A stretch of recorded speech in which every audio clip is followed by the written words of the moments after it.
All right, today we're going to build a playbook. We've taken some of the most proven strategies from Top Think and distilled them into a simple framework for self-mastery. This is something you can start using literally today to really unlock your full potential. I mean, that's the big question, isn't it?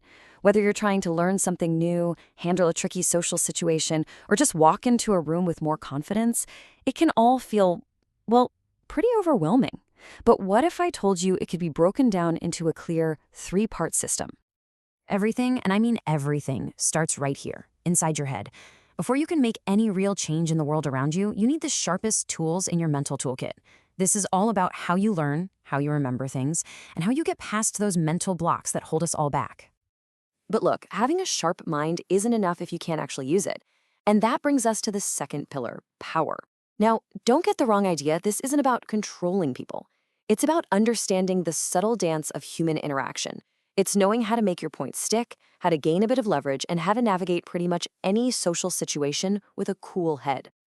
And finally, we have presence. This is how all that internal work, your sharp mind, your social know-how, gets communicated to the world without you even opening your mouth. It's the physical proof of your confidence and your strength. So these three things together, mind, power, and presence, they create this amazing integrated system for growth.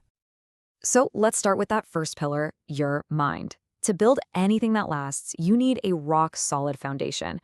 And in this case, that foundation is all about learning the right way and dodging those common mental traps. You know what I'm talking about, the late night cram session. We've all done it. You pull an all-nighter, convinced you're just absorbing all this information. But here's the problem. You end up forgetting like half of it because your brain never actually got the chance to store it properly. The solution? It's something called the sleep sandwich. It's simple. You study for a bit, get a good night's sleep, and then you study again. Why does this work? Because sleep isn't just downtime. It's an active process where your brain is organizing and saving all that info. It's essential learning time. Now, here's a really sneaky trap that gets so many of us, the illusion of mastery. You know that feeling? You try something new, you have a little early success, and you immediately think, oh, I'm good at this. You draw one decent sketch, and suddenly you feel like you're an artist. That feeling is actually dangerous. It makes you bored with practice, and that is the exact moment your growth just grinds to a halt. So how do you break out of that illusion? It's all about modification. As soon as you get comfortable with something, say drawing a face from the front, just make one small tweak. Try drawing it from a slightly different angle. Use a pen instead of a pencil. Go faster. These tiny little changes force you to confront your weaknesses, and more importantly, they keep you humble. They remind you that there is always, always more to learn. Okay, so you've sharpened your mind. Now what? Let's jump to our second pillar and see how it all connects. How do you actually apply all that brain power in the real world to get what you want? Well, this is where social power comes into play. And this is absolutely crucial. You can have the most brilliant, logical argument in the world, but winning a debate almost never actually wins someone over to your side. People just get defensive. So instead of wasting your breath arguing, focus on showing them. Your actions are just so much more persuasive than your words will ever be.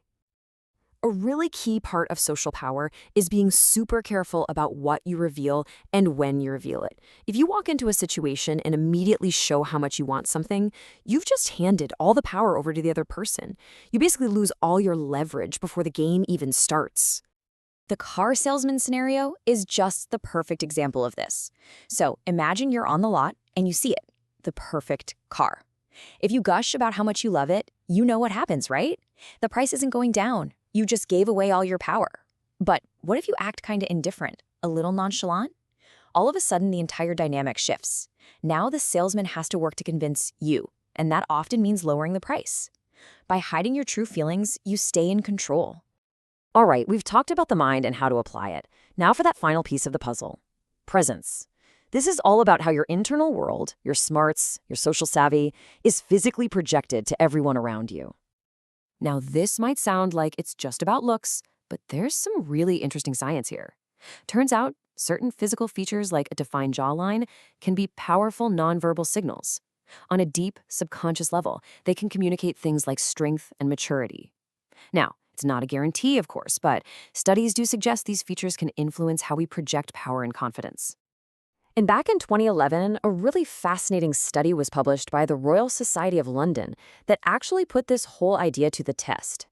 What they found was that a more defined, chiseled jawline can communicate what the researchers called raw masculinity. It acts as a powerful evolutionary signal.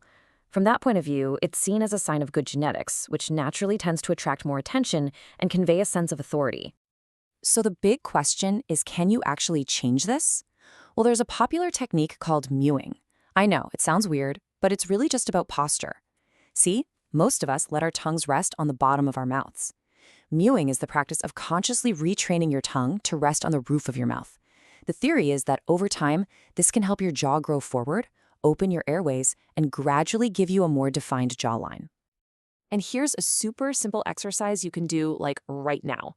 It's called the collarbone backup. Just sit up straight, gently push your head forward, letting your chin stick out.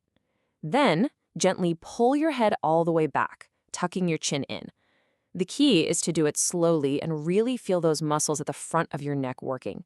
Try doing 3 sets of 10. It's a simple way to start working on that physical presence. So, mind, power, and presence. Here's the most important part. These are not just separate life hacks you can pick and choose from. They are all connected. They're part of one single system for mastering yourself.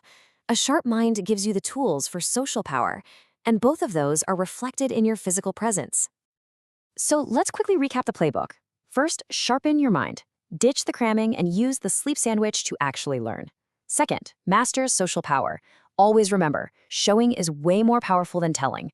And third, project confidence. Never forget that your physical presence is speaking volumes before you even say a word.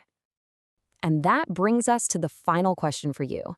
Each of these pillars supports the others, but any journey has to start with a single step.